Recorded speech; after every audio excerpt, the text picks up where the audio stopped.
Astor presents the Screen Guild Players.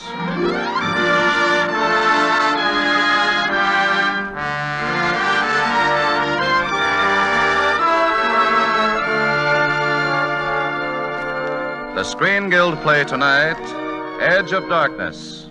The starring players... This is John Garfield. This is Maureen O'Hara. And this is Ralph Morgan.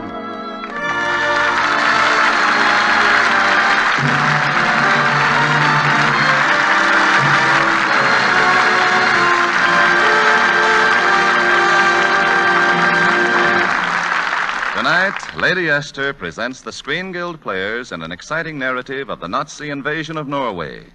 A radio adaptation of the Warner Brothers production, Edge of Darkness, starring John Garfield as Gunnar Brogge, Maureen O'Hara as Karen Stensgaard, and Ralph Morgan as Dr. Stensgaard.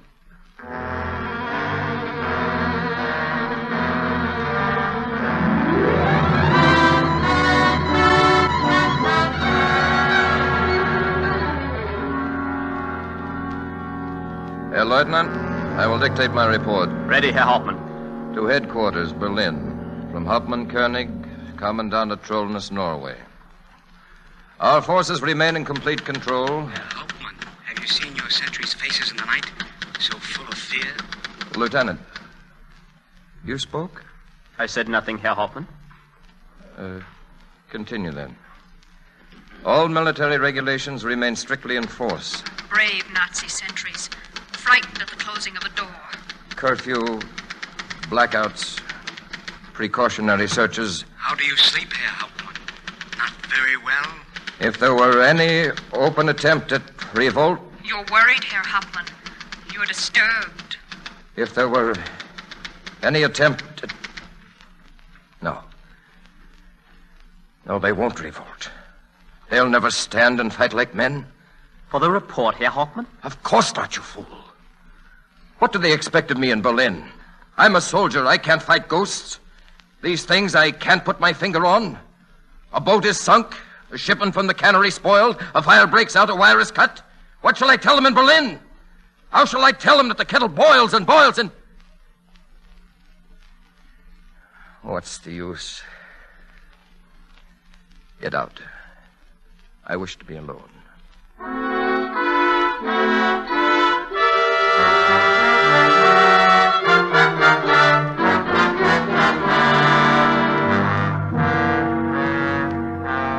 Karen, you shouldn't have come here to the wharf. It's late. I've been out in the curfew before. But I never know when they'll search this place. If they found you with me, what... You'll be gone soon. You'll open the trap in the floor and drop into your boat. And then you'll be gone. Gunnar, England is so far away. Don't worry. I can sail it blindfolded. The moon is so bright tonight. Maybe you could wait. Another night, a darker one. I've had my fill of waiting. 2 years of the Nazi beast without striking a blow. Gunnar, listen. Other Norwegians have got to England. Now they're fighting. They're doing something. You're doing things here. Everyone depends on you. Yes, and asks me, all of them, all the time, Gunnar, when? Gunnar, how long? Will the arms come, Gunnar? And we wait. And they never come. So you leave us. I must do something. You leave me. Karen. Gunnar, what's that? Don't talk. Who is it? Who's out there? Gunnar, open up. Hammer! Hammer, what's happened? What are you doing here in Trollnäs? Stocksund revolt. What? When? Talk, man, talk. I can't. I have a bullet in my... Gunnar! It's all right. I've got him. Dead. No, he's just fainted. Gunnar, listen. That bugle, that's an alarm. We'll have to get him out of here. Hammer, stand up. If you hear that bugle, that means Koenig's got the news, too. He'll send out patrols. This is the first place he'll search. Do you understand? Karen, can you get him to Osterholm's farm? He needs a doctor, Gunnar. If he dies now... He can't. He's got to live. He's got to tell us what he knows.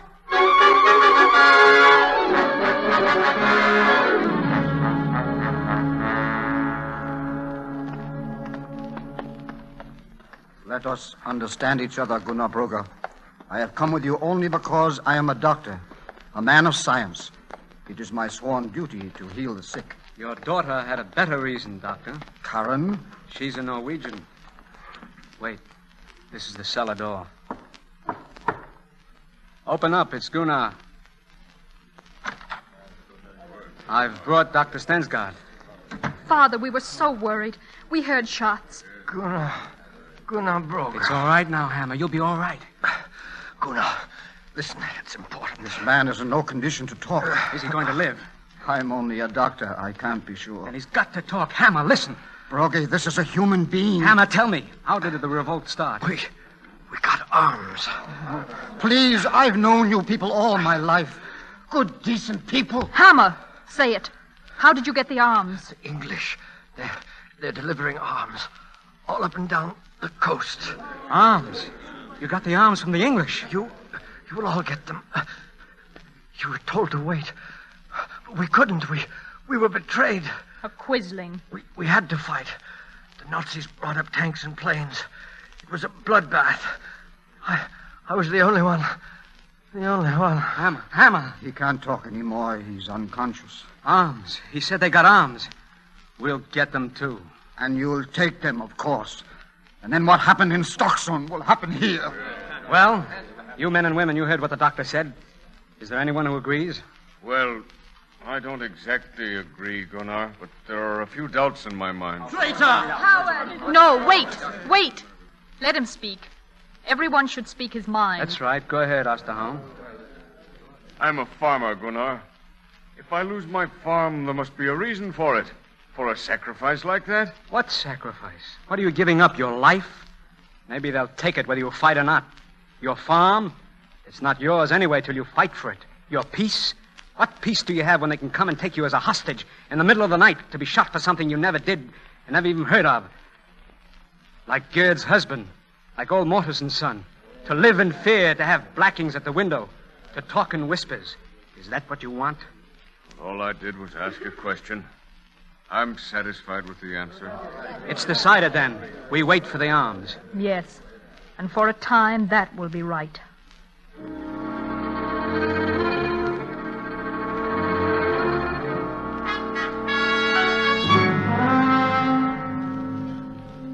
Karen, it's dangerous to go any farther together. We'd better part here. This small parting I don't mind. But when I think that you might have been out on the sea... It's different now. We'll have arms. We must be very careful. No false steps. With you to lead us, we'll not make any, Gunnar. I hope not. Karen, do you know why I was so eager to go to England? You gave me reasons enough. One I didn't give you. You. Me? I was afraid that if anything happened to you, I'd lose my head. Then I shouldn't be any use anymore. But now I stay. Now I have to stay. Karen, if we're to fight, nothing else must count. We must be like steel. Yes, Gunnar. Like steel. Especially now. There was a note in my fishing box. I had not meant to tell you. A note from whom? I don't know. It wasn't signed. It said, "Tonight near the hotel, the patch of pine trees by the road." The hotel? That's German headquarters. It might be a trap. Perhaps. I'll have to find out. I'll go with you, Gunnar. No. Please, it's better so. If anything goes wrong, then one of us might get away. Please, Gunnar. Together? Together, Karen.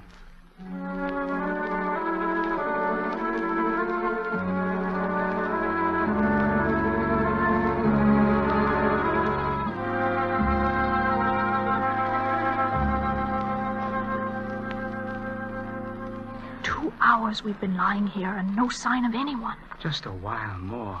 Okay. Who's that? Quiet, you fool. You want to bring the sentry running? I'm right back of you. Move back slowly, quietly. Trees are thick up back here. Well, that's better, I should say. So you're Gunnar Brogge. Yeah? And Miss Stensgaard. Lovely night for running through the woods. Who are you? A British agent. In a German's major's uniform? How do we know you tell the truth? You don't. But you'll take this dictionary. Oslo edition 1937. You'll use it as a code book when they bring arms to you. We will get arms? Yes, but no matter what happens, keep your people in check. No move till we give the word. Till the whole coast is armed. In a German major's uniform. How do you do it? Do I ask you how to catch fish? Now listen carefully. You'll post a watch each night on the plateau about half a mile up from the hotel. Be signaled from a British ship about 12 miles offshore. I'll give you the code, and you'll reply by flashing a light. The ship will be at a point due west in the center of the moon.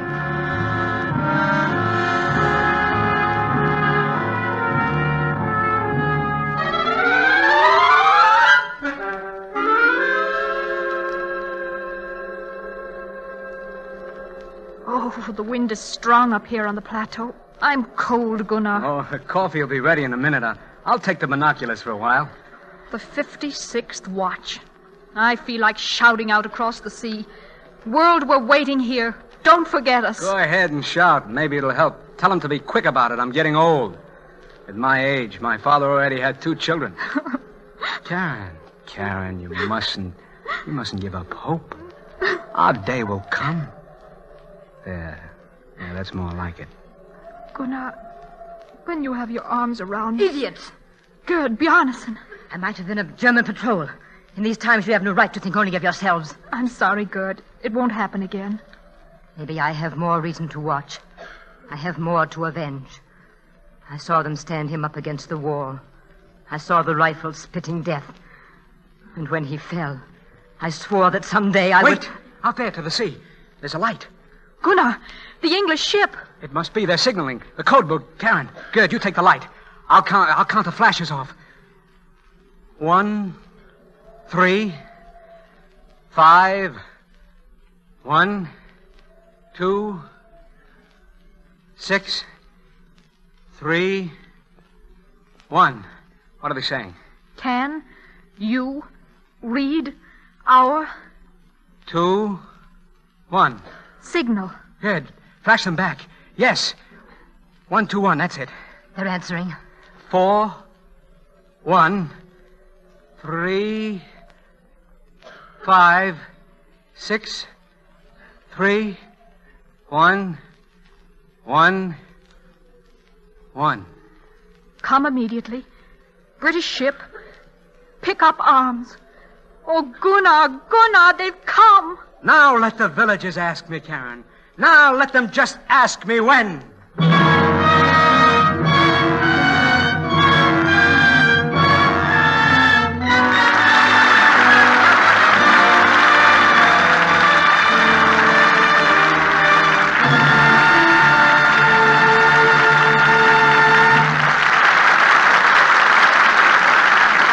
So ends Act One of Edge of Darkness, starring Ralph Morgan, Maureen O'Hara, and John Garfield.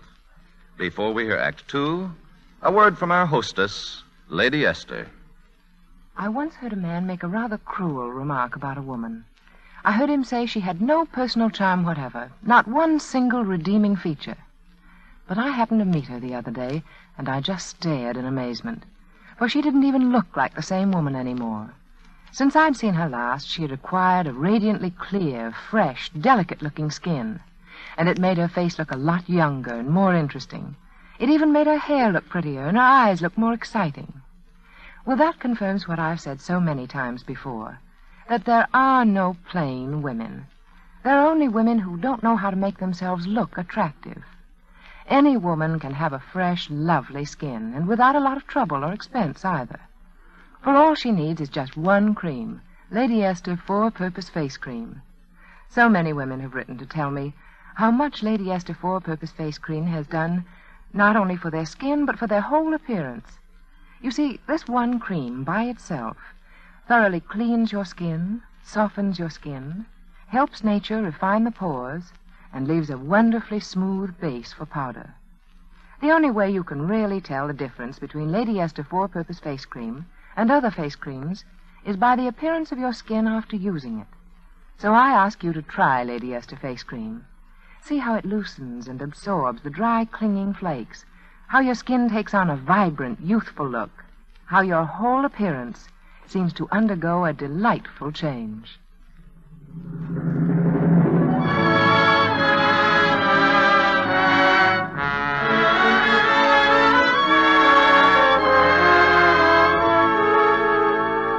And now the curtain rises on the second act of Edge of Darkness, starring Maureen O'Hara as Karen Stensgaard, John Garfield as Gunnar Brugge, and Ralph Morgan as Dr. Stensgaard.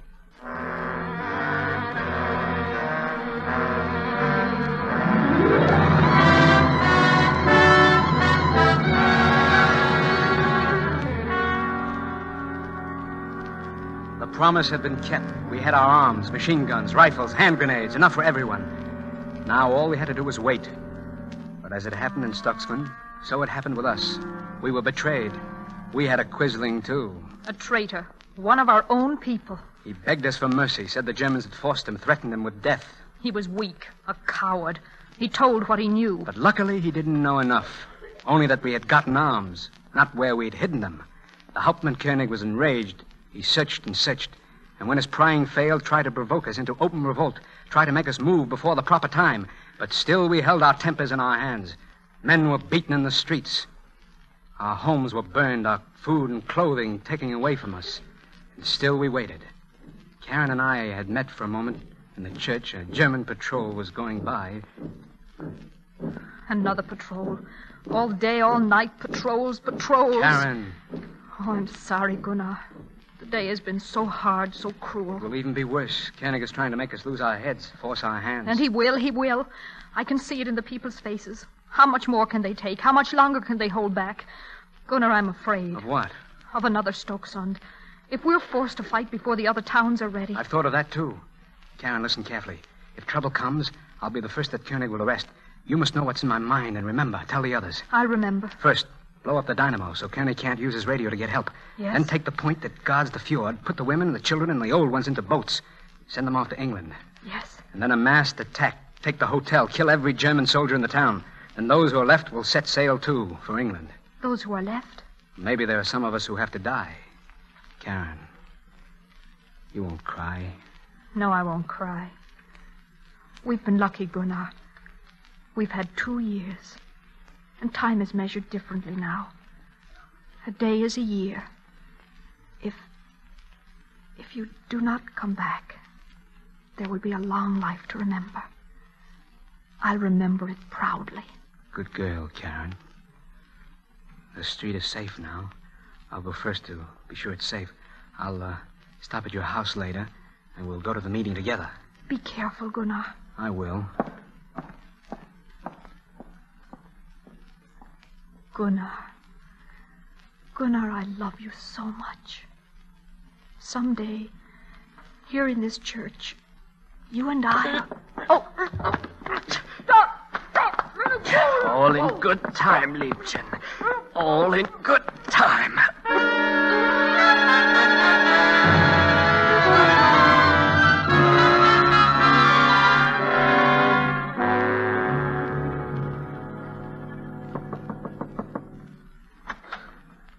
Yes, Gunnar. Good evening, Doctor. I came for Karen. Karen's not here. Is that you, Gunnar Brugge? Come in, have some tea. Well, I'm sorry, Mrs. Stensgaard. I don't have much time.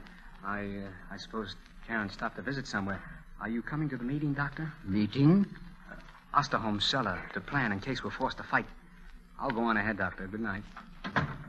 Anna! Yes, Martin? Anna, I must make a call. Of course, Martin. I'll have to hurry. You? I couldn't let you go to the meeting alone. Here, your hat, your cane. The gold-handled one? Why not? A doctor is a man to be respected. He should always look his best.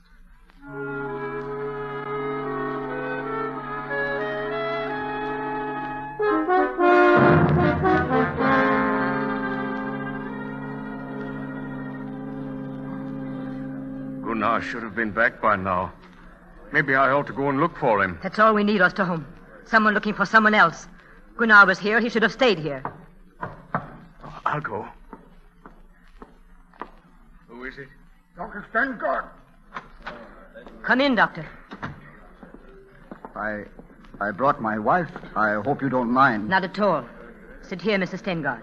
But my daughter Karen, Gunnar Brugge, they should have been here. What is it? What's wrong? Nothing. They'll be here. You see? They're coming now. Good. I couldn't find her anywhere. I looked all over, every street, every house. Dr. Stensgaard, I didn't know you were here. Gunnar, the truth. Where is Karen, Gunnar? Well, she'll be here any minute now. I'm sure she will. Well, there she is now. There, you see, I knew she'd... Gunnar. Karen!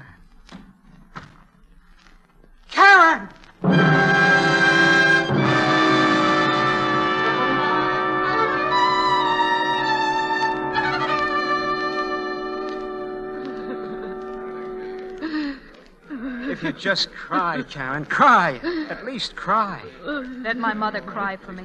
Gunnar, if you think now is the time to fight, then say the word, and by heaven we fight. No, Gerd, no. We've stood enough. Gunnar, listen to me. I'll listen to no one. All over Europe, women, this happens to many. Why am I any different? Why am I any different? There's not a man in Norway who wouldn't kill for this. Gunnar, if there's a chance left, don't throw it away because of me. These people trust you. If you give the word now, you'll betray them all. Remember what you said yourself. We must be like steel. Were they just words, Gunnar? Were they? All right. We will not fight now. Listen, there's trouble. Everyone to his home. Karen, Mrs. Stensgaard, Dr. Stensgaard. He's gone. Mother, he's gone. Open up in there. Open up. Gunnar, what shall we do? Open up, you swine. You're surrounded. There's no use. We're trapped. Open up, Osterholm. Yeah, we make a nice catch here. What do you want? Tonight a German soldier has been beaten to death. By order of the Hauptmann Koenig, you're under arrest.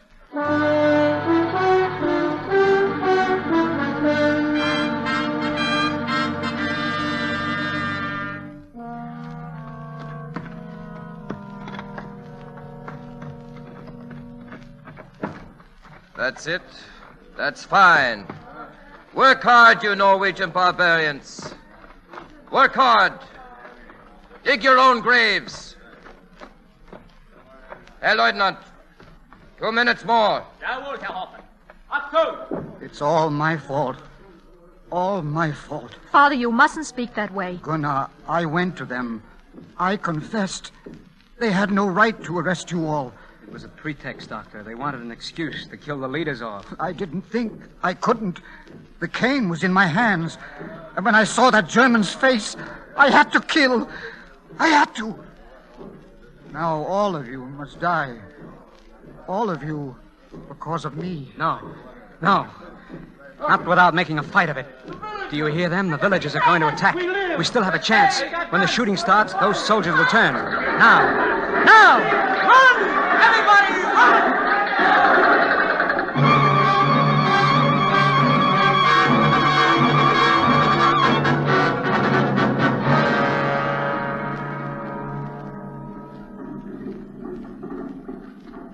This is no disorganized mob, Herr Hoffmann. They're attacking by plan. Rabble. I'll deal with them. Hello, Harbor Patrol. Hello. Hello, this is the Harbor Patrol. Would you like to go to England with the women and children? Blockhouse. Hello, Blockhouse. I want the corporal. The corporal is dead. We're coming up to get you next. Free Norway. Herr Hoffmann, what is it? The radio. Get Trondheim. Tell him I want planes. Yes, Herr Hoffmann. It'll only take a minute. Yes. Well, don't stand there like a fool. Get Trondheim, I said. That must have been the dynamo we heard just now. The radio is dead. Dead?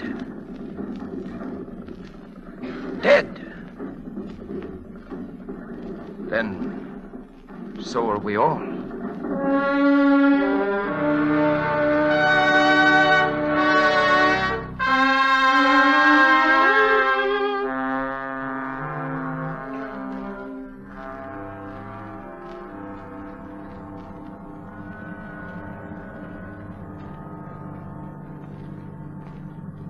Gunnar, to England?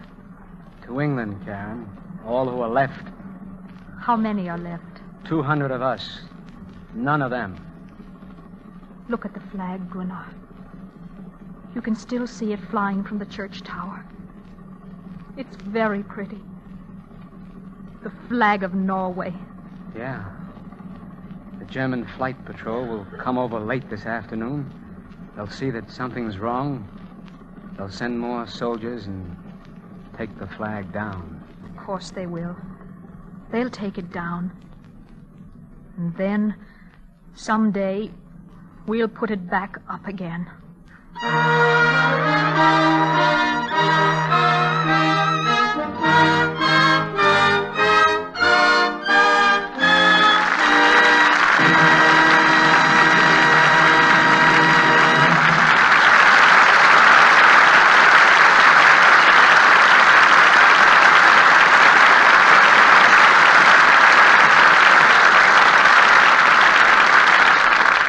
Our thanks to John Garfield, Maureen O'Hara, and Ralph Morgan for appearing with the Lady Esther Screen Guild players in Edge of Darkness.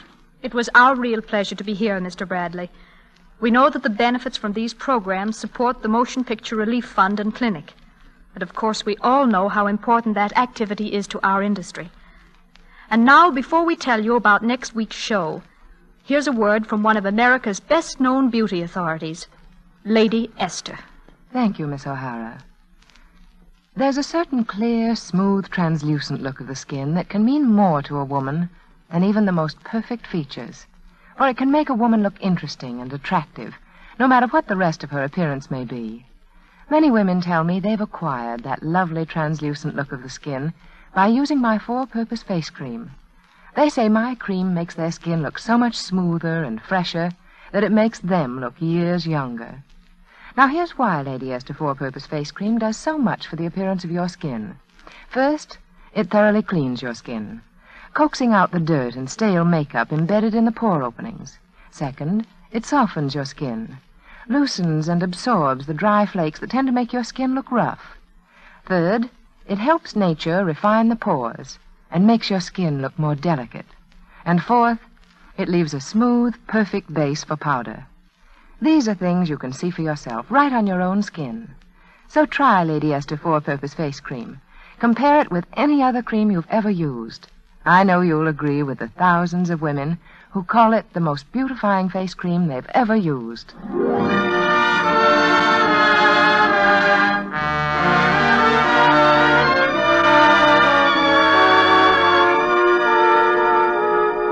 Friends, soon there will be a call in your community for aid to the National War Fund.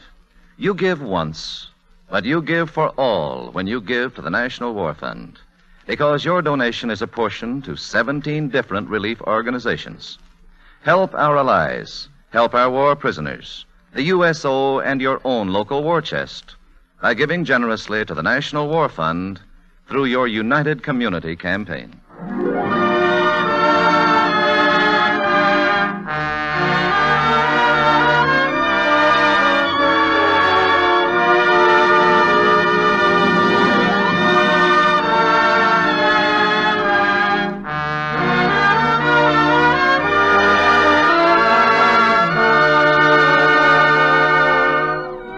Next week, the Lady Esther Screen Guild players will present You Belong to Me.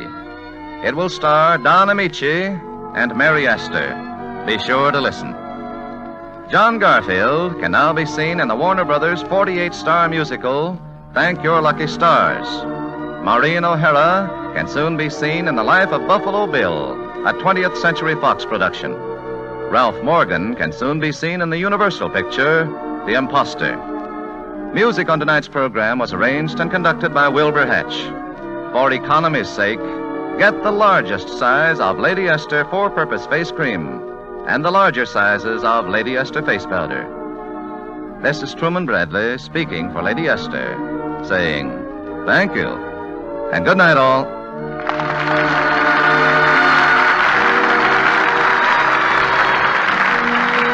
This is the Columbia Broadcasting System.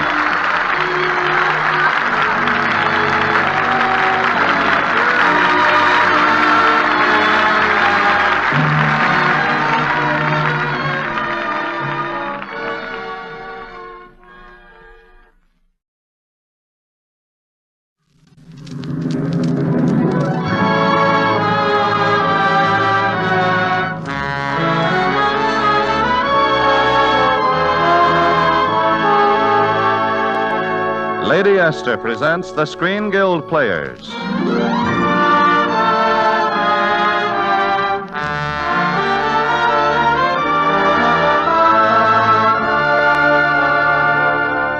The Screen Guild play tonight, You Belong to Me.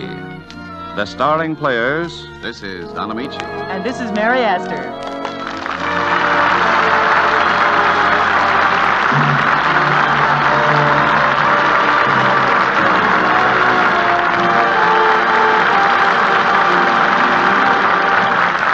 Tonight, Lady Esther presents the Screen Guild players in a radio adaptation of the Columbia picture You Belong to Me, starring Don Amici as Peter Kirk and Mary Astor as Helen Hunt.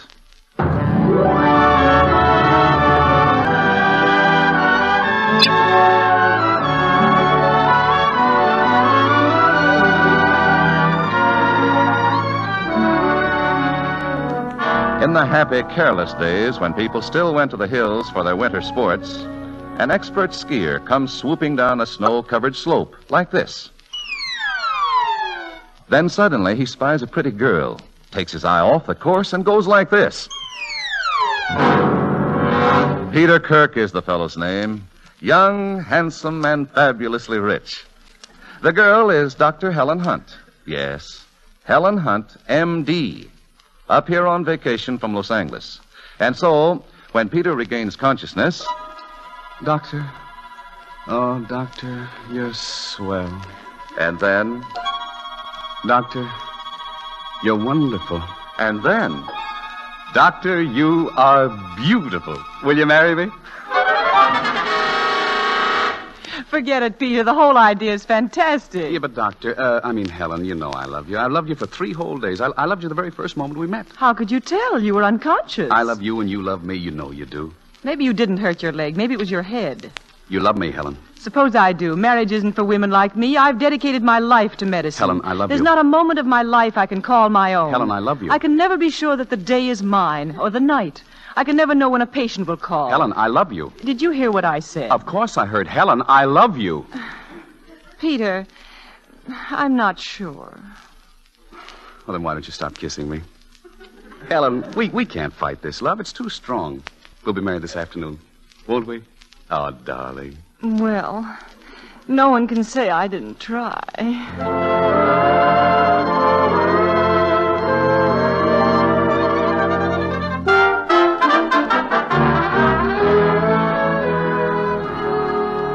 Well, Mrs. Dr. Kirk, this is the old homestead, and it's all yours. You like it? 32 rooms, 26 baths. Peter, I'll need a map to get around. Yeah, well, I told you what Dad and Mother left me. After all, what's money? I'll let you know when I find out. Remember, we've only been married 3 hours. Is this the part of the house where we'll live? Yeah, I like this upstairs suite best. We'll live up here, eat up here, and grow old together happily. Peter, darling, promise me one thing. All right. Never let me do what I've dreamed about, like sleeping till noon and having breakfast in bed. Make me get up early and brush my teeth and shower like a good, honest human being. Promise? Yeah, I promise. Oh, Helen, when I realize that we're together... Oh, darn. Come in. Mr. Kirk, sir, I've had your luggage taken out of the car and dinner will be brought up in just a moment. Very good, Moody. And Mrs. Kirk, your office call. Thank you. And Mr. Vandermeer, he seemed quite anxious to reach you. Oh, thank you. Yes, you're quite welcome. Now, Peter, you were saying... how did those people get our number? I wired my office. Darling, weren't you going Mr. to... Vandermeer, too? He got it from the office, probably. Peter, you were showing me the suite. Yeah, sure. This man who called. Van? Oh, Van's one of my patients. Van?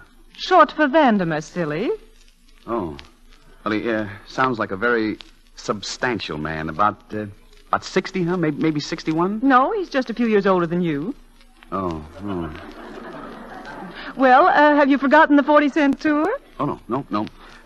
On that side is the master bedroom, and over there is the guest room, which you can forget I mentioned. Helen, I don't want you to think I'm jealous. It's just that I love you so much. Oh, I love you, too. When you have your arms around me like this. Oh, darn. Come in. Pardon, Mrs. Kirk. Dinner is served.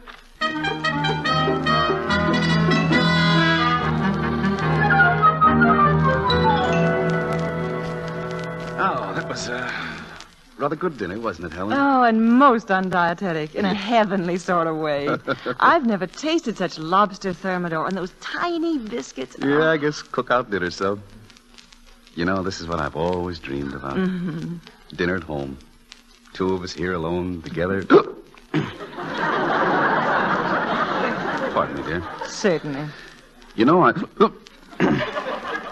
I'm sorry. I can fix that. I've got some pills right here in my bag. Here, take these 2 with a glass of water. Thanks. It's a perfectly normal symptom, you know. Emotion and food don't mix. In a roundabout way, you're proving you love me. Darling. Wait. Why? Now. Oh, darling. Just to know your mind. Just to know we'll always... Confound it, I told Moody not to call us. Hello. Who? Of course not Moody. Well, say the doctor's out. Say anything. Use your head. Who is it? Oh, it's a Mrs. Roberts. Moody can just No, tell... wait. I'll take the phone. Oh, but darling... It won't hurt to talk to her. Hello. Yes, Moody, put her on. Hello, Miss Roberts. No, it's quite all right. It is, huh?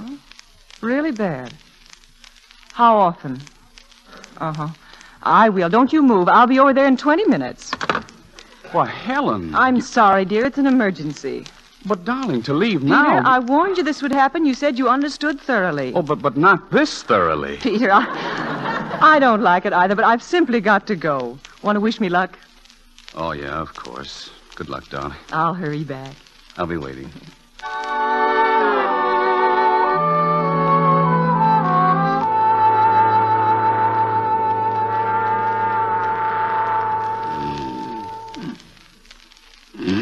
Peter.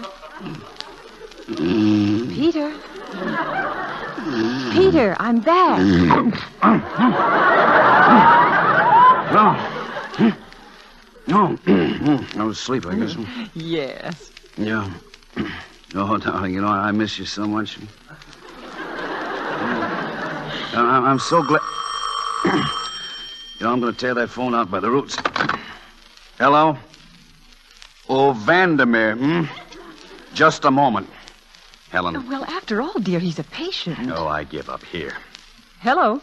Yes, Van? Oh, don't be silly. Why are you calling so late?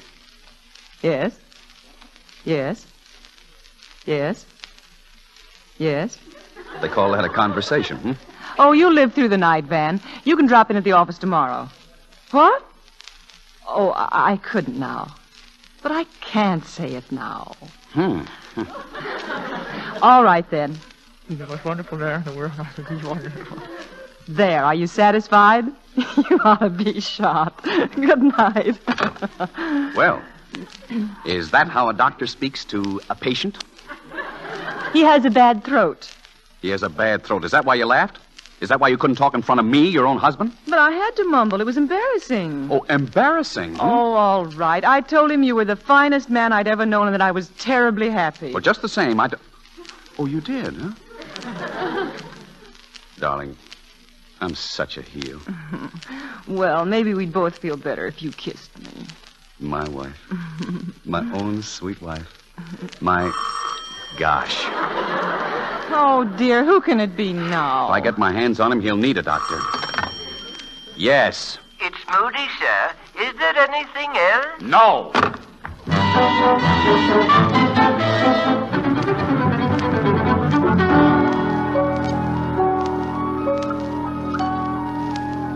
Darling, it's only 6:45. It's silly for you to get up just because I have to. Well, you know what the preacher said, for better or for worse. And this is worse. Oh, definitely.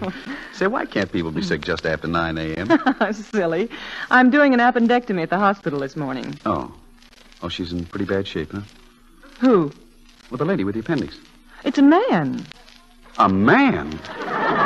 Well, why not? I happen to be a very capable surgeon. Well, you're also a very attractive woman. And men from the beginning of time have been nothing but scheming, treacherous wolves.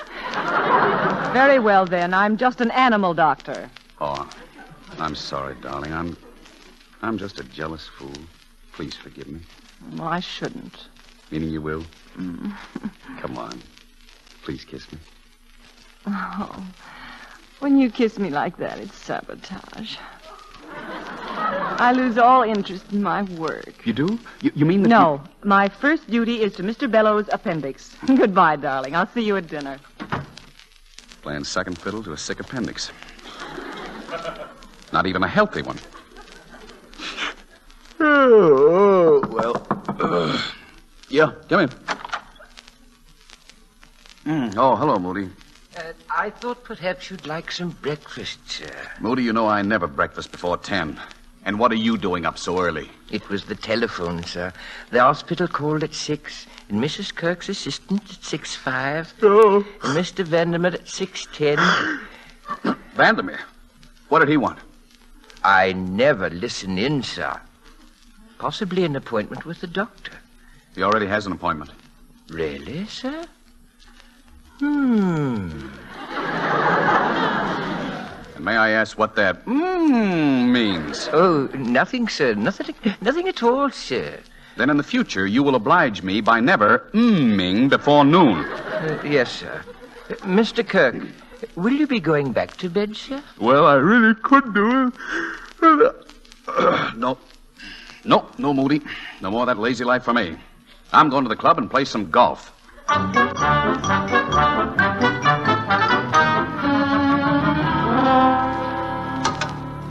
Well, as I live and breathe, if it isn't Pete Kirk. Oh, hello, Keckle. Hell, I never expected to see you at the club this early. Getting dressed for a game of golf, I see. Yeah, they won't let me wear these cleated shoes in the pool. Say, that's good. Oh, by the way, I want to congratulate you. From what I've heard about your bride, she must be just what the patient ordered. What did you hear? Well, Pete, if the boys aren't lying, you better get a bottle of dandruff remover. Why, what for? To get that Vandermeer out of your hair. Say, he's been raving about that girl for months. And when that wolf raves, it must be something, because he's been on the trail ever since he could walk. What kind of a looking fella is he? Well, say if Flash Gordon was just a little gray at the temples. Believe me, if that guy was anywhere near my wife, I'd lock her in the closet and swallow the key. Oh, that type of fella doesn't bother me. I'm not worried. Oh, you're not, huh? No, of course not. Not a bit, huh? No, not a bit. Then tell me, why have you put your pants on backwards?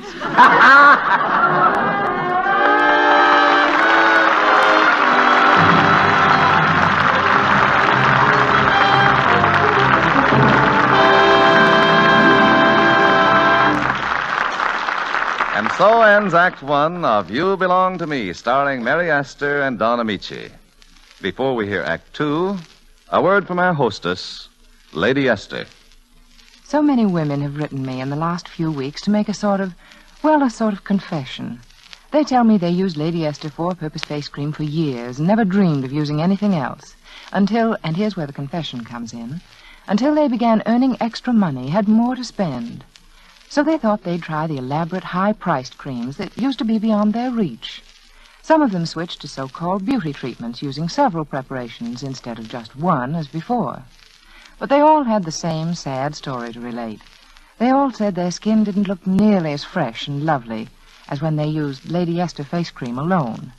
They said pore openings seemed to look large if face powder didn't go on smoothly. They were so disappointed that they quickly changed back to Lady Esther four-purpose face cream. Now, letters like that are proof my cream is different. And that difference is something you can see. After all, that's the only way to judge a face cream, by the appearance of your skin after using it. You may find that your skin looks a lot younger and more attractive after the first few applications of Lady Esther face cream. Because here's what it does. 1, it thoroughly cleans your skin. 2, it softens your skin. 3, it helps nature refine the pores. And 4, it leaves a perfect base for powder. So you see, all you need for the complete daily care of your skin is just this one cream, Lady Esther four-purpose face cream.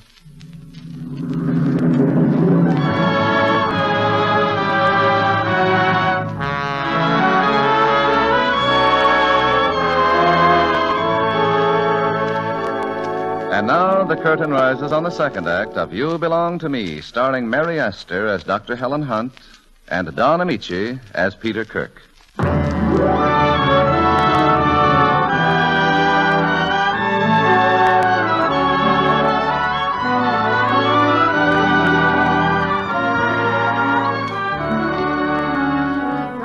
Comes now the dawn of another day, and I do mean dawn.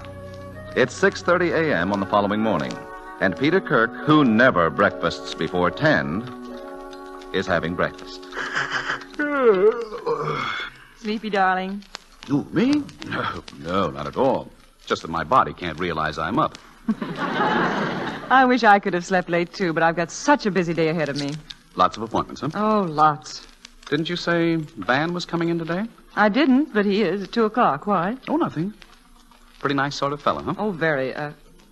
Peter, you're not getting... Oh, me? Oh, no, not in your life. Dum-de-dum-dum. 2 o'clock. What? Why, did I say something? You said at 2 o'clock. Peter, you're acting very strangely this morning. Oh, nonsense. I'm the happiest man in the world. Honest Injun. Honest Injun. Oh, darling, I'm so glad. I have to hurry now, but I'll be thinking of you. And I'll be thinking of you. Any hour you can name, I'll be thinking of you. 10 o'clock, 12 o'clock, and 2.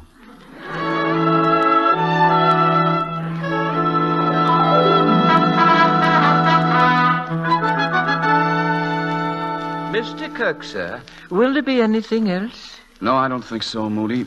Oh, do you have the right time? Yes, sir, I think so, sir. It's exactly 1:30. Thank you. You're quite welcome, sir. All right, maybe it isn't cricket. Well, I'm not playing cricket. Hello. Mr. Vandermeer in? My name is Jones, Mr. Harold Jones. Yes, that's right. I want to buy some property Mr. Vandermeer owns. Can I see him this afternoon at 2? No, 2 is the only time I have open. Oh, he's tied up. With his doctor. Mm-hmm. He couldn't cancel it, could he? Oh, I see. No, I'll call tomorrow. Goodbye. That's a fine thing, all right. Leaving me home to fret and stew. Treating me like I didn't even count. Just because she's so doggone important. Just because I've got too much money. Well, I'll show her, all right. I'll make her sit up and take notice. I'll do something about it. I'll do something radical. I'll go to work. My goodness, what did I say?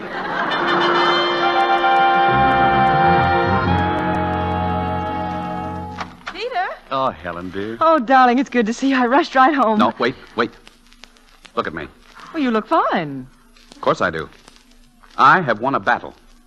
Well, ought I see the other fellow? Oh, no, not that kind. I mean a battle with myself. Oh. You know, I'll be honest, honey. When you left this morning, I was raging inside with jealousy, imagining weird, crazy things about you and Vandermeer. Oh. But, you know, I even considered going down to your office and throwing him out bodily. Oh, Peter. But I fought a battle with myself, and I won. You won't be jealous anymore. You won't imagine things. Never again. I'm a changed man. Well, I'm certainly glad to hear you say that, because I didn't see Van this afternoon. Oh, you didn't? No, I'm going to his house. His house? He's too ill to come out. It hit him quite suddenly this afternoon. I think it's the flu. But I'm going over there right now. I just stopped by to give you a kiss and tell you to hold dinner for me. Bye, darling. I won't be long. Oh, now it's to his house. And at night. And the moon is out. Maybe I ought to go over there. No. Nope. I'm a changed man now. Mr. Kirk, sir. Huh? Oh, yes, Moody. Yeah. I beg your pardon, sir, but I noticed Mrs. Kirk was leaving again. What about dinner, sir? Oh, she'll be back by 8. It's just an emergency call to Vandermeer's. Mr. Vandermeer, sir? Moody, are you going to start mming again? Well, I'm awfully sorry, sir. It was just a surprise. What surprise? Well, I saw Mr. Vandermeer's cook at the market today, and she said Mr. Vandermeer was in excellent health. Oh-ho!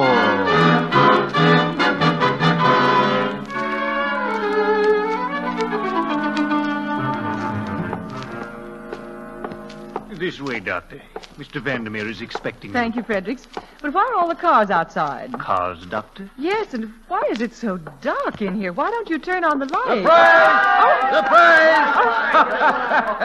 All right, turn on the light, somebody. How do you like it, Helen? Well, Van, all of you. Well, I think you're all wonderful, but my husband. Well, we couldn't ask you both, or it wouldn't have been a surprise. I'll have Fredericks call him up now. Fredericks? Mr. Peter Kirk has just arrived, sir. Say, Helen, that husband of yours doesn't waste any time. You're telling me. Helen. Peter, darling, We'll discuss that later. You're coming home with me. But Peter, wait dear. a minute. And as for the rest of these people and your host, they're just a bunch of dirty tramps. Now come along. Wait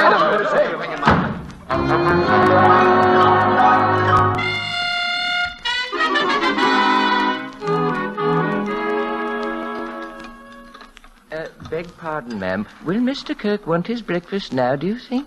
You might ask him, Moody. He's in the guest room. The guest room, ma'am? Yes. Is there a comment you'd like to make? Nothing, ma'am. Nothing beyond... Excuse me, please. Mr. Kirk, sir. Mr. Kirk. I imagine you'll have to open the door. Yes, ma'am. Mr. Kirk, would you like some... Oh, I say, ma'am. What is it, Moody? What's wrong? The bed's not even been slept in, ma'am. Mr. Kirk is gone.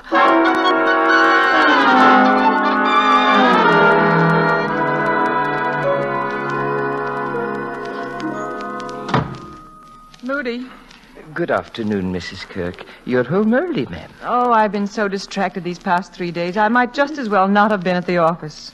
Were there any calls? Yes, ma'am. Mr. Vandermeer. Again? And Mr. Kirk. Peter called? Well, why didn't you phone me? I was not to tell you till you came home.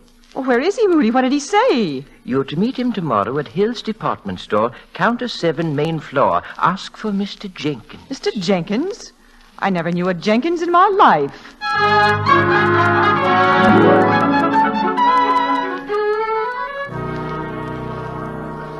Can you tell me how much this tie is? Yes, it's a pleasure, madam. This tie sells for $5. $5? $5 anywhere but here. During our sale, you may have this extraordinary piece of merchandise for $2.39, an imported tie which we absolutely cannot replace in stock. Well, Peter. Well, of course, it is sort of pretty, Peter, but... darling.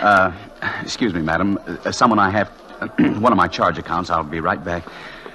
Hello, honey. Peter Kirk, you're working. Shh, not so loud. The name is Jenkins. Oh. But I am working. $22.50 a week. Oh, Peter, how wonderful. Oh, it is wonderful. Work makes you feel a lot more important. Makes you want to better yourself. You know, already I've been complimented by the head of the department. No. Yes. And, Helen, about the other night. Oh, forget it, darling. I've forgotten it. You have? You mean everything is all right? Well, you think I want to lose a man with the future you've got? Why, if you can sell a tie, you can sell a piano. And if you can sell a piano, you can sell anything. Besides, I love you, Mr. Jenkins. Say, mister, about this tie, I don't... Oh, Peter, yes. I'll see you at dinner. Bye, darling. Bye. Does that always go with the charge account? Well, she's a very special customer. You got lipstick. Oh, I have?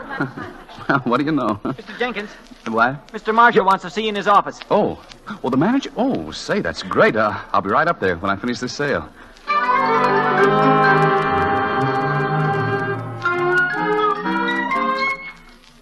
I just want you to understand our position, Mr. Kirk. Our employees' club is very strong. Naturally, we can't risk any trouble. Yeah, but why should I cause any trouble? It seems they've discovered who you are, and they feel you shouldn't be working here, taking a job from someone who needs it. Yeah, but I need it, too. I need it more than anyone. Oh, come now, Mr. Kirk, with all your millions. Oh, it isn't the money. It's my self-respect. And my wife. And my... what's the use? You're sure there's no hope? I'm afraid not. I'll have the cashier draw your check.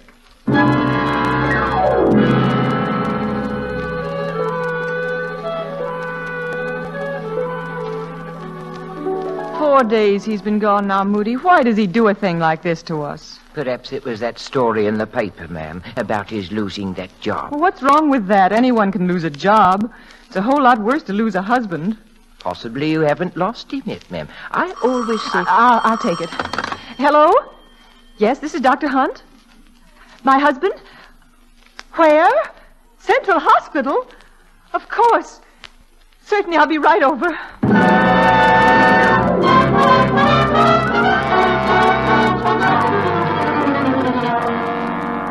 Which room, nurse? This one, Dr. Hunt. Thank you.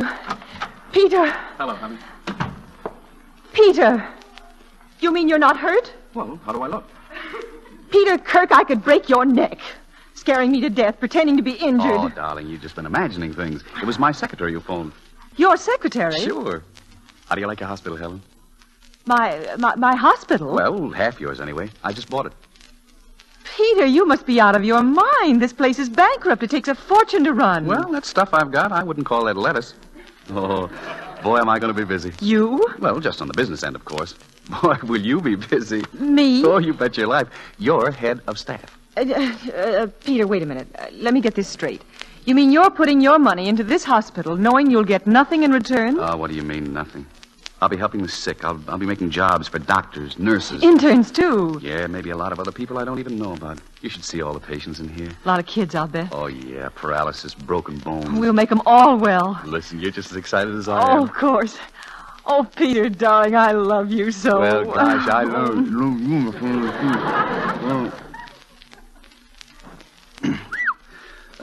Doctor, would you like to see your first patient now? Who? Me. I think that last kiss gave me a temperature.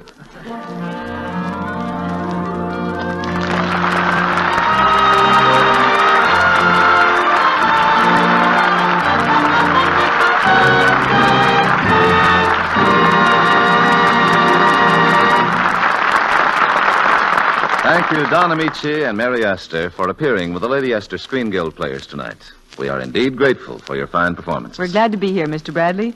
We look forward to our appearances with the Lady Esther Screen Guild players because we know that the benefits from these programs go to support the Motion Picture Relief Fund Country House and Clinic. And now, before we tell you about next week's program, here's a word from one of America's best-known beauty authorities, Lady Esther. Thank you, Miss Astor. Ladies, do you know how you can tell the difference between one face cream and another? Well, there's only one sure way, and that's by the appearance of your skin after using the cream. If the cream you use leaves your skin looking very much the same, if it still has a dingy or pasty look and shows no real improvement, well, don't blame it on your skin. Blame it only on your face cream. For if you use Lady Esther Four-Purpose Face Cream, you will see a difference. You will see a real improvement in your skin. Lady Esther Face Cream works with nature and helps nature. It thoroughly cleans out the clogged pore openings so that they can function normally again. It loosens and absorbs the dry little flakes that tend to make your skin look rough and bumpy. It seems to bring back the lovely, delicate texture of youth by helping nature refine the pores. And it leaves such a smooth base for powder that women say the effect is simply enchanting. The very first time you use Lady Esther Face Cream, you'll see how much cleaner and fresher your skin looks, how it seems to revive, to take on the appearance of new life and beauty. And never again will you judge a face cream by its package, its price, or its popularity. You'll judge it only by what it does for your skin. Seeing is believing. So try Lady Esther Four-Purpose Face Cream soon.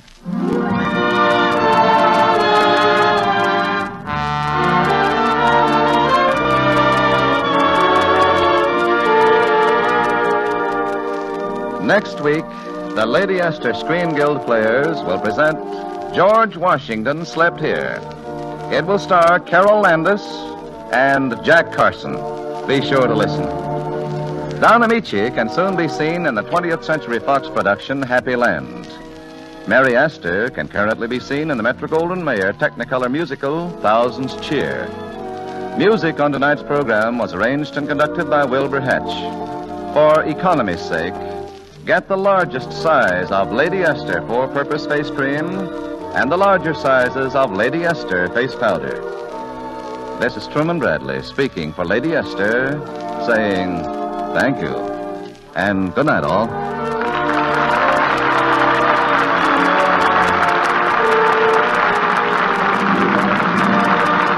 This is the Columbia Broadcasting System.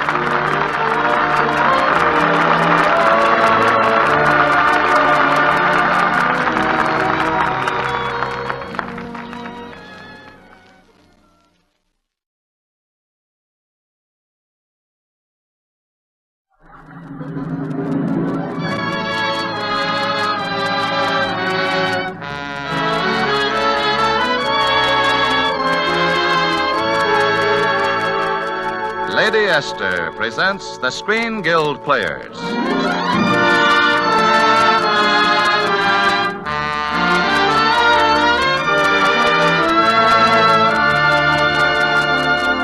The Screen Guild play tonight, George Washington Slept Here.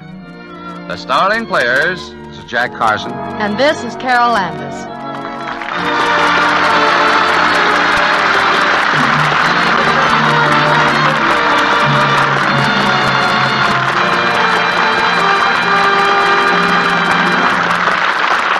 Tonight, Lady Esther presents the Screen Guild players in a radio adaptation of Warner Brothers' rollicking comedy, George Washington Slept Here, by George S. Kaufman and Moss Hart.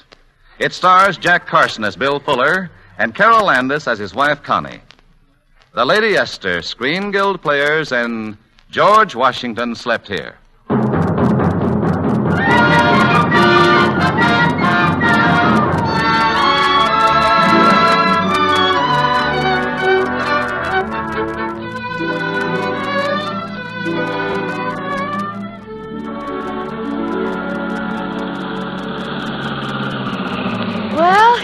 Bill. Miles from the city. Isn't it wonderful? No noise, no smoke. Well, I like this city. I even like smoke. Smoke makes a city seem so lived in. Ah, just smell that air. Smells like a damp dog. No, Bill, look. That's our new house. Our new house? Connie, are you telling me that moth-eaten, termite-ridden pile of rotten boards is our house? You mean without saying a word, you've taken our hard-earned money and bought that rabbit hutch? Oh, Bill. Connie, I think you've lost your mind. Ah, Bill, you're going to love this. It's hundreds of years old. Think of it, darling. George Washington actually slept in this very house. Yeah? With all those cracks in the walls, it's a wonder the wind didn't blow him out of bed. Ah, and look at this living room. 200 years ago, it was full of colonial soldiers. If only these walls could talk. Well, I can, and I want to go back to town. Oh, hello, Mr. Kemper. This is my husband. Howdy. I've been showing him to the house. Be careful of the upstairs floors, ma'am. One of them caved in last month. Just up and gave away. Well, Mr. Kemper is the caretaker. I see. Have you been here 200 years too, Mr. Kemper? Let's see now. I came here in, no, it was, no. Yeah. No, I haven't.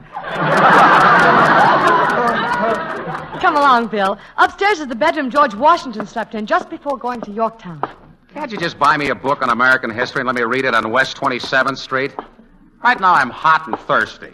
Oh, Bill, I believe you're really angry. Angry? I could spit from here to Mount Vernon. Look at this goat's nest. Looks like half the battles of the Revolution were fought down there in the living room. Just wait till you see this place a month from now. We're going to remodel the whole thing, and Mr. Kemper is going to superintend it. I'm thirsty. I want a drink of water. Oh, Mr. Kemper. Yes, Miss Fuller. Where's the water faucet? Mr. Fuller wants a drink. No faucets in the house, ma'am. Isn't there any water at all anywhere? Well, there's the brook. Well, who's going to drink brook water? Fished you right good on it. I can understand that. This is a great spot for suckers. Look, Mr. Kemper, couldn't we just dig a well and find water? Nothing to stop you doing that. Only takes 30 to 60 days. Oh, goody. I'll just put the drink off a month or two. I really wasn't thirsty anyhow. It's a fine thing. A guy's either got to be a fish and drink in the brook or a camel and never touch the stuff. I think... Oh, Bill, look. Shame on you. You fell right through the ceiling. Just up and gave away, didn't she? Are you hurt, Mr. Fuller? No, I loved it. George Washington slept here. I know now what drove him to Valley Forge. Firing line is less dangerous than this 7-room booby trap.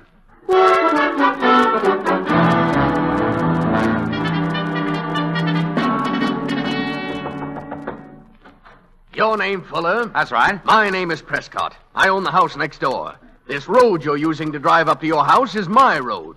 Your road? There must be some mistake. You see, I own this house. My wife and I just bought it. Did you buy the road? Well, no, of course not. But don't roads usually go with houses? Not this road, Mr. Fuller. I built this road with my own money, and you, sir, are trespassing.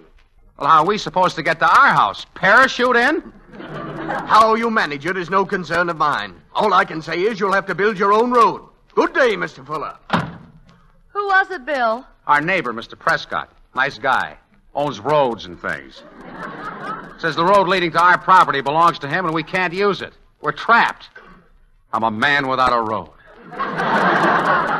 But, dear, there's another road to the woods back of the house. Yeah? Maybe we ought to trade our car in for a pack mule and an Indian guide.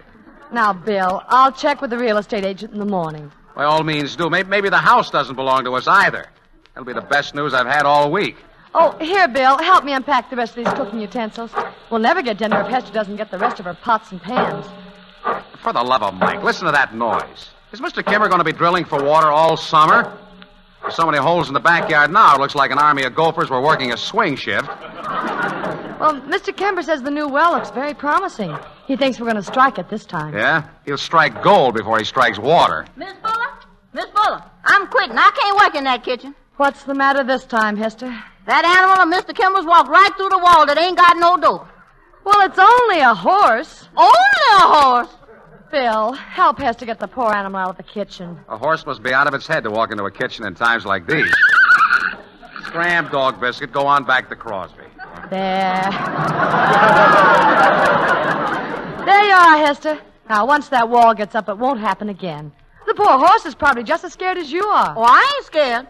I'm just not used to cooking and riding side saddle at the same time.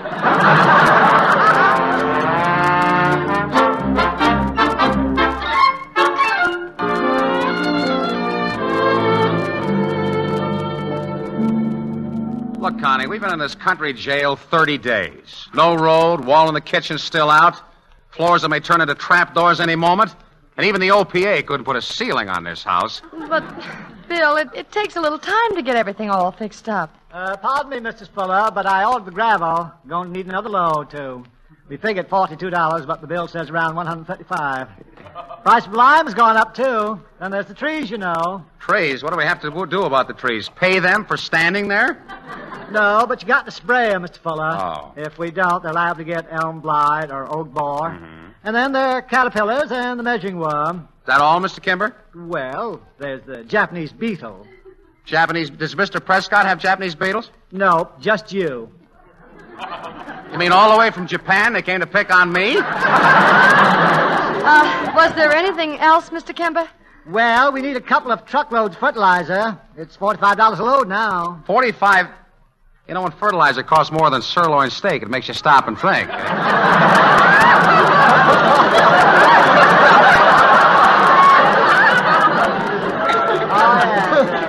Then let's see. We're going to need 6 truckloads of dirt. Dirt? Connie, first we got no water, then we got no road, but now a farm and no dirt. That's too much. Bill, sometimes I just don't understand you. Here you are, face to face with the most wonderful thing in the world, nature. And all you see are a few insignificant trivialities. That's all very fine. I love it here, Connie. Just us and the insects. But where's the money coming from to pay for all of this? Look at this little note from the county. Extra assessment county poorhouse, $21.30. I suggest we pay that and move right in. Oh, Bill, at least you should feel better now that we have water. Just think, ever since early this morning, 40 gallons a minute. Mr. Fuller. Oh, hello, Mr. Prescott. What can I do for you? Mr. Fuller, you have just put a well down on my property. You're drawing my water. You know something, Mr. Prescott? I breathed some of your air today, too. Go on, sue me. Why, Mr. Prescott, See here, Prescott, we put no well down on your property. Don't tell me. Your property ends at the brook. Why don't you look at your deed first instead of having a man go out and dig wells wherever he wants to? You can't go around punching holes in other people's property. Well, even if the well is on your property, couldn't you, well, sort of allow us to use it? Mr. Fuller, this well you put down has tapped my spring. I just tried to fill my bathtub and nothing comes out of the faucets. Maybe it just runs on Saturday. There is no water anywhere in my house. You mean... Yes. Oh, no wonder we get 40 gallons to the minute. Well, Mr. Fuller, do you plug it up or do I have my men do it and send you the bill? I'll give you an hour to decide. Look, I'll pull the well out of the ground, saw it up, and stack it right in the middle of your road. Goodbye.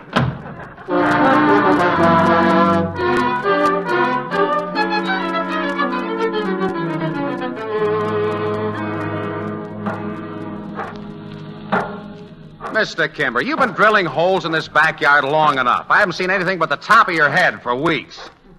Don't go down to the mine today, Kimber. Don't. The more I drill, the closer we get to water. Well, please stop for a while. You're beginning to get that cave dweller look. Yes, sir. But you know, the water isn't looking for us. We're looking for the water. Mr. Prescott has probably drained all the water to stay away from this place. Just forget it.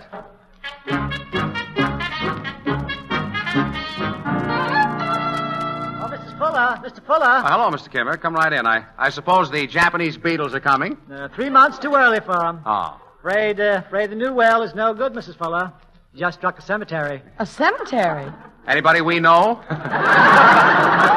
Well, you better keep trying, Mr. Kimber. We've got to have water. Look, Kimber. Yeah. Dig. Zoot, Mr. Fuller, zoot.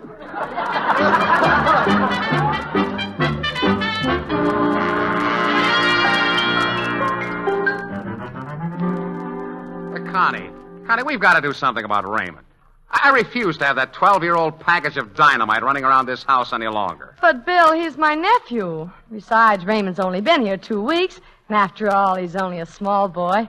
Couldn't you try to get to really know him better? Know him? He bit his initials in my leg, didn't he?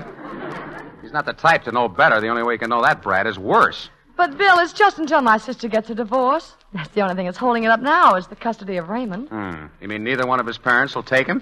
Hey, Aunt Connie, here comes that old flat-faced Mr. Prescott. The old jerk looks like he's got a push on. Oh. Mr. Fuller, this boy just threw a dead skunk in my swimming pool. I did not. It was a lie. No. And this morning he put a sign, nudist camp, right in front of my gate. Oh, Raymond, if you don't behave, your Uncle Bill is going to have to do something about you. I know what I'd like to do, but it means the chair in this state. Why, I'd turn my dogs loose on you if you weren't leaving tomorrow. Leaving? But we're not going anywhere, Mr. Prescott. Oh, that's what you think. Mr. Fuller, it may interest you to know that your property is being foreclosed on Tuesday. Foreclosed? Exactly. I'm on the board of directors at the bank. At 12 o'clock Tuesday morning, Mr. Fuller, I'm buying your place. Connie, what does he mean? I don't know, Bill. We have the deed. You may have your deed, but you haven't got $5,000. Good day. Well, there was a letter from the bank, Bill, but I didn't want to bother you. Bother me? Just a letter of foreclosure, that's all. Oh. We seem to have paid for everything except the house. Oh, it's all my fault. What are we going to do? Sometimes if you write to Mrs. Roosevelt, the darndest things happen.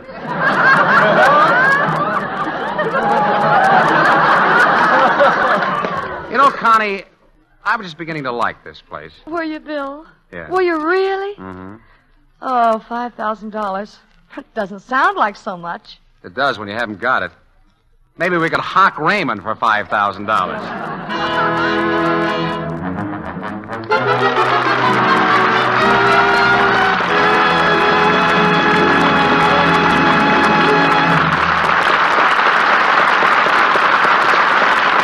So ends Act One of George Washington Slept Here, starring Carol Landis and Jack Carson. Before we hear Act Two, a word from our hostess, Lady Esther. I believe there's nothing that can do more to dramatize a woman's appearance than a fresh, lovely skin. For I've seen living proof of it so many times. I remember, for example, a rather plain, mousy little woman I met once at a dinner party. She had such a blemished, unattractive skin that it made her very self-conscious among people, and she begged me to help her, to tell her what to do. Well, I said, millions of women use my four-purpose face cream and seem to find it very helpful. You mean that's all I need, she said, just one cream? She seemed surprised, as though one cream couldn't possibly help her long-neglected skin. Well, I left the party soon after, never expecting to see her again. But I did see her just a few weeks later, and I could hardly believe my eyes. For she had taken my advice, had used Lady Esther face cream morning and night, and she had become positively radiant. Her skin looked so much smoother and fresher that she seemed years younger than when I last saw her.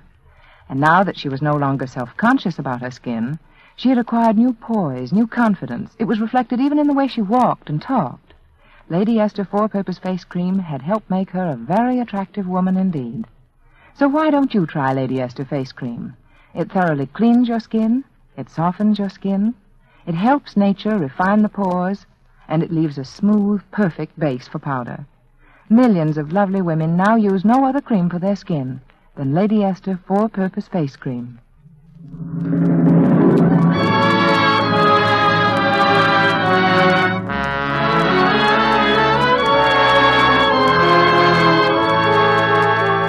And now the curtain rises on Act Two of George Washington Slept Here, starring Jack Carson as Bill Fuller and Carol Landis as his wife, Connie.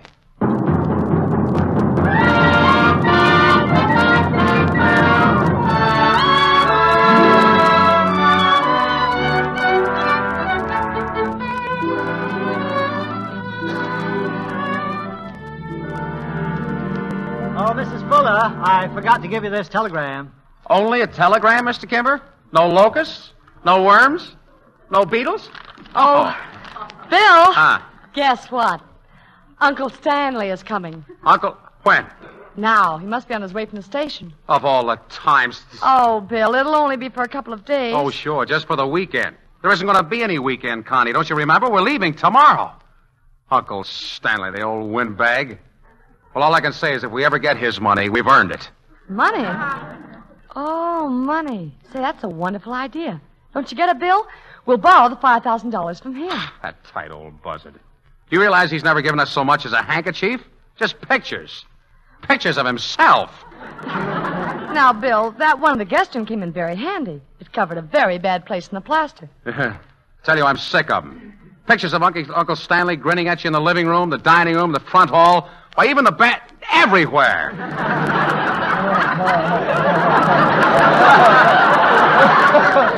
I'd like to find just one peaceful corner in this house where the old goat couldn't leer down at me. Hey, Bill, look out the window.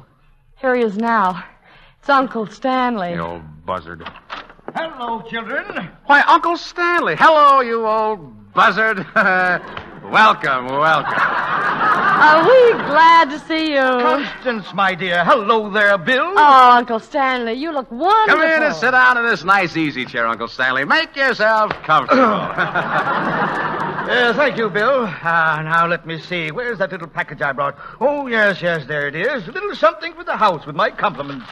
Oh, look, Bill. A picture of Uncle Stanley. Well, isn't that wonderful? Nice little place you have here, Constance. Yeah, George Washington actually slept here.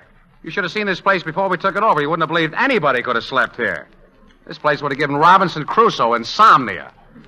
Draw your chair closer to the fire, Uncle Stanley. Yes, here, let me get a cushion for your back, Uncle Stanley. Thank you. Are you sure you're comfortable, Uncle Stanley? Yes. Ah, swell. Well, by the way, Uncle Stanley, there was a fellow in our office, and he had an aunt that was going to leave him a whole lot of money, and this fella got into some trouble or other or something, and he finally had to go to this aunt and ask her if she'd give him some money. She was a darn fool if she did. Bill is trying to tell you something, Uncle Stanley. We're going to lose this house if we don't get $5,000 tomorrow. $5,000? Oh, we wouldn't ask if we weren't desperate. You see, we both felt that if Connie could have just that much of her inheritance now, why... You see, Uncle Stanley, this house means so much to both of us. That's all very well, Constance, but people shouldn't go about buying things they can't afford to pay for. Surely, Uncle Stanley, a man of your means... That has nothing to do with it. I'm sorry, Uncle Stanley. It was my fault, not Bill's. But $5,000 can't mean very much to you, and it means an awfully lot to us. It's quite a shock to me, Constance. You're the first one in the family that's ever asked for money. As a lesson to you, I'm afraid I've got to say no. Uncle Stanley, I'm not going to let you say no. Please say yes, Uncle Stanley. Bill, Constance, I'm going to tell you something. I haven't got a plug nickel. Not a cent. What? I haven't got a cent. Went broke in 1929, clean broke. Oh, you're joking. No, I'm not. I just don't get it. I get $100 a month from an annuity, the only thing I have left. Well, why did you go on fooling everybody all these years? Well, children, I'll tell you. When I found I was broke, I didn't like the idea a bit, so I said to myself, if you don't let your nephews and nieces find out, you can still have a wonderful life just visiting around. It'll be a cinch. This is the dirtiest trick I ever heard of in my life. A professional homesteader.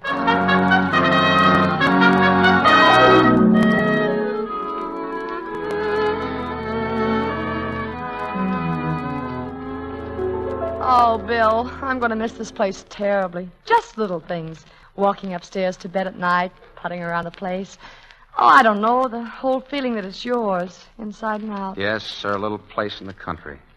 Life, liberty, and the pursuit of the Japanese beetle. Say, Bill, I just want you and Constance to know that I'm very sorry I didn't have the money to give you. Oh, that's all right, Uncle Stanley. Don't give it a thought. It doesn't matter now anyway. Oh, all right. Take it easy, Hester. Your pie isn't so hot anyway. You bring that piece of pie back here. I can't now. I took a bite out. Huckleberry Capone. I suppose we'll have to give Hester notice. With that kid Commando around, she'll probably be glad to retire to a boiler factory. Raymond, come on out in the yard with me. I want to have a talk with you. Okay. Excuse us a minute, children.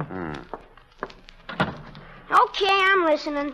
Well, you know that Aunt Connie and Uncle Bill are going to lose their house. Yeah, I heard about it. They aren't losing much when they lose that fire trap. Say, now there's an idea. Yeah, but I got an idea how to help them. And I need your assistance. Yeah? What's in it for me? How about $5? The fire'd be worth that. Make it 10 in cash. All right, 10. Now, listen, I want you to get Mr. Prescott over here. Do you think you could do something to make him chase you back here? Do I think? Say it's a cinch. Now, where's the $10? When the job's over, I'll pay you. Now, run along and bring Prescott back. Well, okay. Raymond, on your way. George Washington may have crossed up the Delaware, but here's where your Uncle Stanley crosses up Mr. Prescott.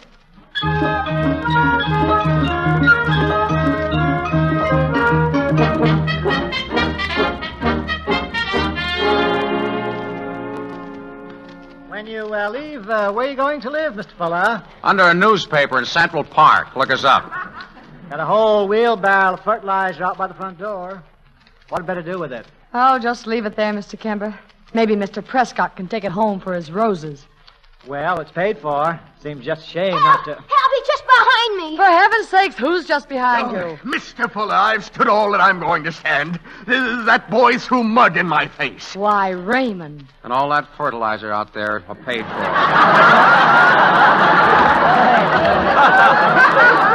I tell you, if it weren't for the fact that you're leaving tomorrow, I'd have you thrown out now. Mr. Prescott, until tomorrow, this property is ours, and I'll thank you to get off of it.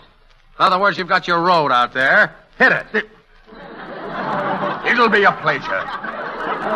I shall put the matter of personal damages in the hands of my lawyer. Raymond, you may go to your room. Oh, gee. You heard me? Oh, whoever said it was peaceful in the country? Hello there. Where is everybody? Surprise, surprise. A visit from your old Uncle Stanley. Hey, what in the... What's going on here, Constance? Is something wrong? Don't tell me I'm late. I brought the check with me. Check? The check? Yes, the $5,000 you phoned me about.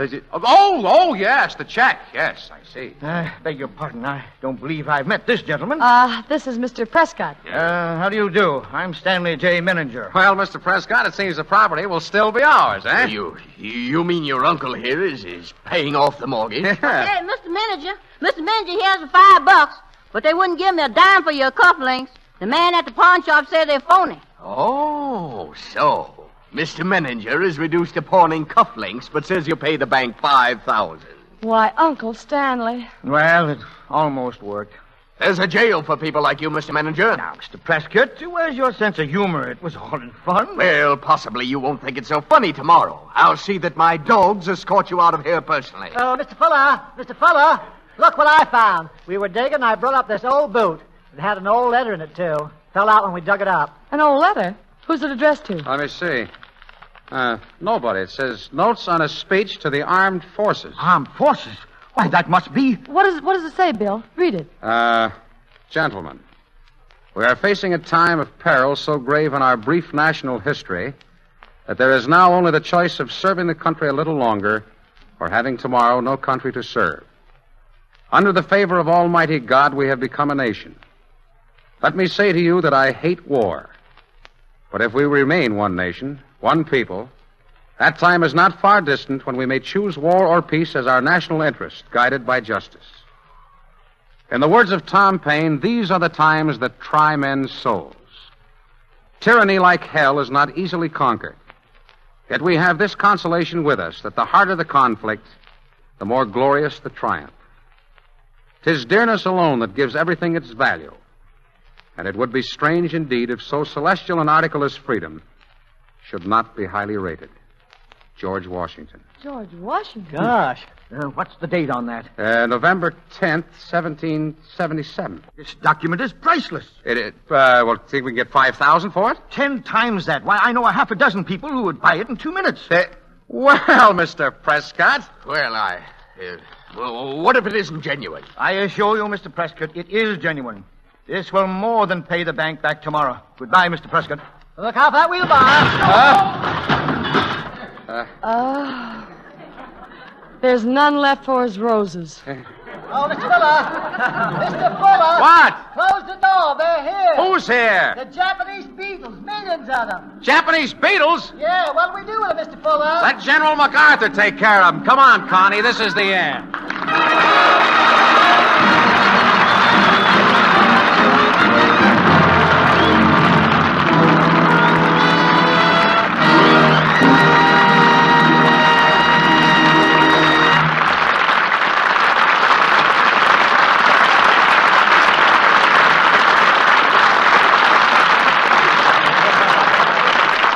Thank you, Mr. Carson and Miss Landis, for bringing us the story of George Washington Slept Here.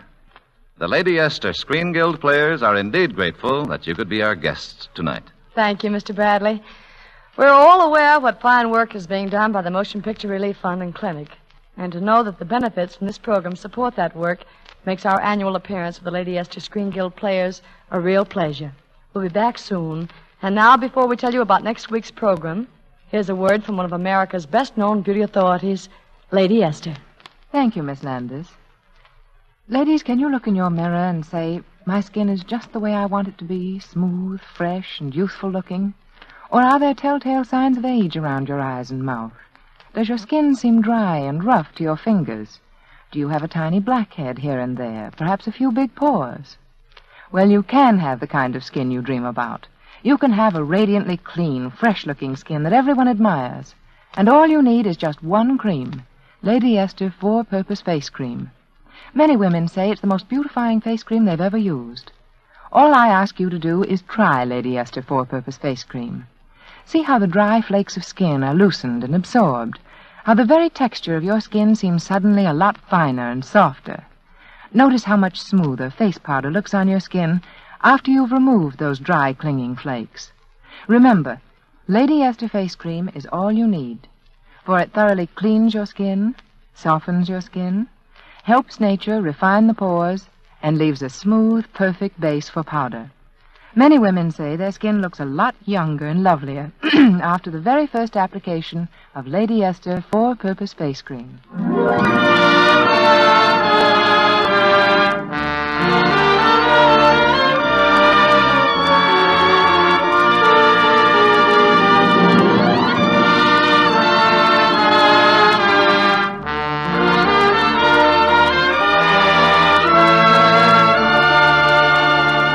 Next week, the Lady Esther Screen Guild players will present Design for Scandal.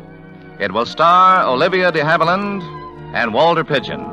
Be sure to listen. Carol Landis is currently working in the 20th Century Fox production, 4 Jills in a Jeep. Jack Carson can now be seen in the Warner Brothers production, Princess O'Rourke, and he can also be heard Wednesday evenings on this network in his own Campbell Soup radio program. Music on tonight's program was arranged and conducted by Wilbur Hetch. For economy's sake, get the largest size of Lady Esther 4-Purpose Face Cream and the larger sizes of Lady Esther Face Powder. This is Truman Bradley speaking for Lady Esther, saying thank you and good night. This is the Columbia Broadcasting System.